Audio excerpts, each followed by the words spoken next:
सोनलगी तालुका जत जिल्हा सांगली येथील तरुणाचे अपघाती निधन, सर्वत्र हळहळ.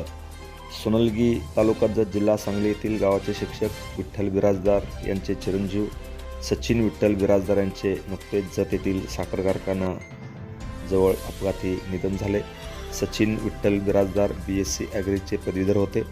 ते गणपती कृषी सेवा केंद्राचे मालक होते. सकाळी जत येथून सांगलीकडे जात असताना राजाराम बापू साखर कारखाना युनिट 4 क्रमांकच्या समोर सूर्या हॉटेलसमोर बोलेरो गाडी क्रमांक MH45N 4962 धडकून भीषण अपघात झाला. यावेळी त्यांचा जागीच मृत्यू झाला.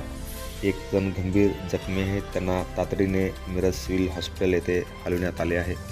या अपघातामुळे सोनलगी उंदी परिसरात शोककळा पसरली आहे.